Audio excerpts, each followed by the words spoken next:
Hello, I'm Krasi Attasio. I'm sidereal astrologer, and I will talk about the real origins of astrology. I'm repeating each time when I introduce myself that I'm sidereal astrologer, and this is because the sidereal astrology is the one that deals with the real situation astronomically on the sky, taking into consideration the equinoxes, the solstices, the based on the precession of the Earth, and also takes into consideration the constellations and the positions of the fixed stars. Now, we all know, especially recently, that astrology originates from ancient Mesopotamia. What is important to say is that this is, of course, probably so because around 5500 BC we had the golden age, the golden era of astrology, which lasted very long until 3500 BC. Of course, we should not forget ancient, very advanced civilizations like the Thracians, who were predecessors of the Mesopotamians, who most probably had the same or better knowledge of astrology. We have no proofs of that, of course, but it's important not to forget their role. So what happened is that our sources of astrology state that the golden year of astrology coincides with creating the first city and the first temple of Eridu, which happened exactly uh, about 5500 BC. Now, the stages of development of astrology are such that if we start with Mesopotamia, we had first the Sumerian astrology, followed up by the Akkadian Babylonian astrology. Uh, then we had the Egyptians, Hellenistic astrology, the Arabs of the Middle Ages, then we had the Renaissance astrology, and then finally we have the Western astrology, which unfortunately is lacking most of the ancient knowledge and competencies due to many faults which happened through the years. That a few of them I will mention. Another proof of the golden age of astrology is the Babylonian Astrolabe, which is known to have to have been created around 5000 before Christ, 5500 before Christ. Now, what is the Babylonian astrolabe? Now, this is a circular stellar calendar of the 36 constellations, which would be divided into the 12 lunar months, and they would be divided in three columns, and these three columns would be the three paths on the sky: the path of Enlil, Anu, and Ea. Now, these paths really exist in heaven, like big paths, highways, imagine, and they play a very important role in astrology, especially when we will be predicting world or any future events. And this knowledge, unfortunately, has been forgotten so far and is not of any use for the modern astrology. The point here is to say that this particular piece of astrological art, was created 5500 years before Christ and is of enormous use for us now. Um, Now, I have to open a big bracket here just to say that there are scholars which are from the Jesuits, and this is Kugler and this is Otto Neugebauer, which especially Neugebauer wrote a wonderful astronomy book. It is on the astronomy of Mesopotamia, of Babylon, and in this book we will see wonderful data, for example, on how to deal with the primary directions and the spherical astronomy. So the book is of great value, but there is this minor point there that they claim that the Mesopotamian astrology dates back like 700 to 600 years before Christ. Now, why is this mistaken? Why is this a huge fault? It is because um, they don't base their astrological findings on the mythology of ancient Mesopotamia. And a big part of the Mesopotamian, of the real astrology, is the mythological, the divination, because in heaven, every single planet, every single star is represented, is ruled by divinity, deity of a very high hierarchy.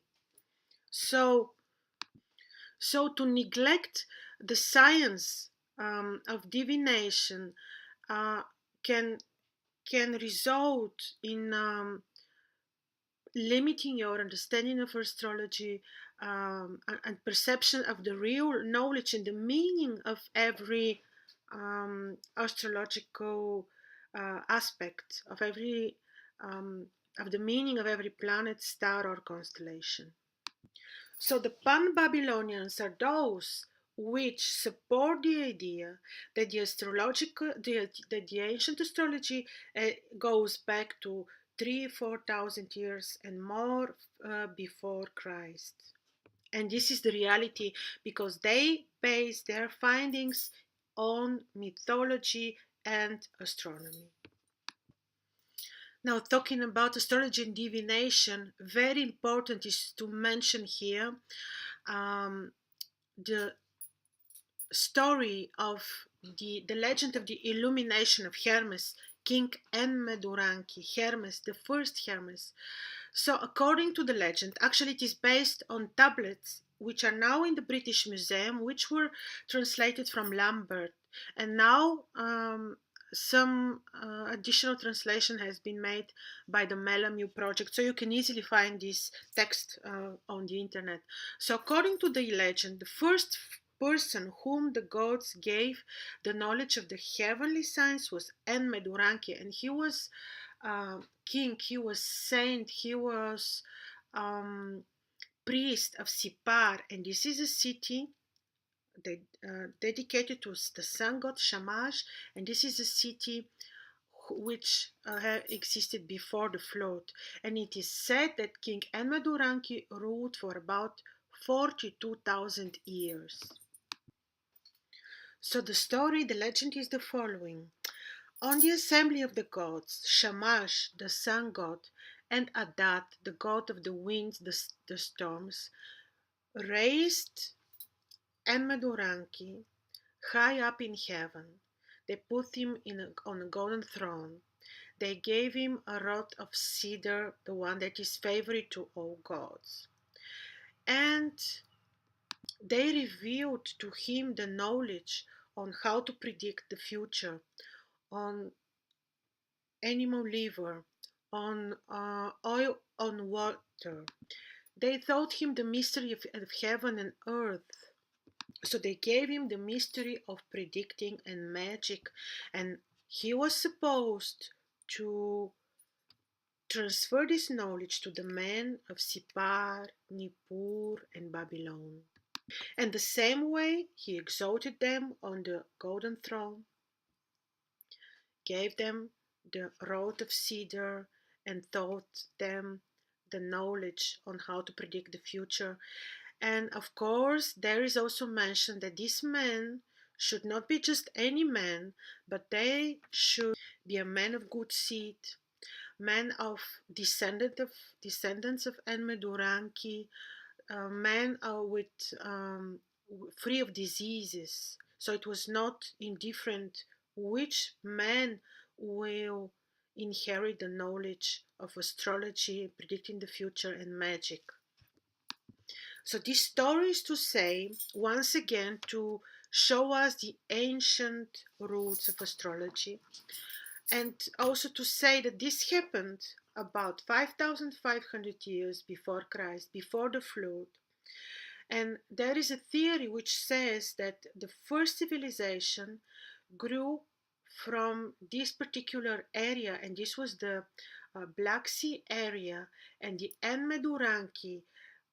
The etymology of this word is related to Durankuak, which is a city in Bulgaria, which exists now, and it is known that the first civilization was found there in this particular area, which is the area of Black Sea, near Black Sea now, and which in the past, before the flood, was a sweetwater lake. To illustrate how important is to base our astrology work and research on divination and mythology, I will tell you this very important um, story which describes describing again, of course, the origins of astrology, but this is coming from Corpus Hermeticum, and it is about the spheres of the world according to Hermes. Now you imagine that we have this, first of all, to say that Hermes was not was heliocentric. So according to him, uh, the sun was the starting point. Well, from our point of view, uh, there is this illustration which I will attach to this video, and you will be able to see. According to Corpus Hermeticum, the Sphere Mundi is the starting point is Earth because it considered Earth as our point of view, not that Hermes was not heliocentric, he was heliocentric. So you can imagine our position on Earth. You imagine that this is around the Earth, you will have the second celestial sphere, and this is the one of the Moon. Then you have the sphere of Mercury, then you have the sphere of Venus, then you have the sphere of the Sun, then you have the sphere of Mars, Jupiter, and Saturn. You see Saturn, and imagine Saturn with his um, boundaries, with his rings, which play the role of boundaries. And after that, you have the sphere, which is the eighth sphere of the zodiacal belt. You have the zodiacal belt and the fixed stars. After that, you have the very important sphere of the 36 archons, rulers of time, the 36 decanads in the ancient astrology. And these 36 decanads are the ones which are the overseers of time, the ones which have, each one is having a period of time to rule. So, what is this to say?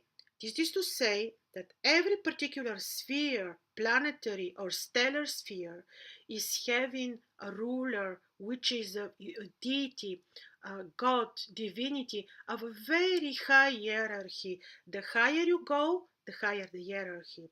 So here we are reaching the 36 decanads. These 36 decanads, archons of time, they are the one who creates the stars. They are the ones who rule the world for about 40 minutes until they rise on the eastern horizon.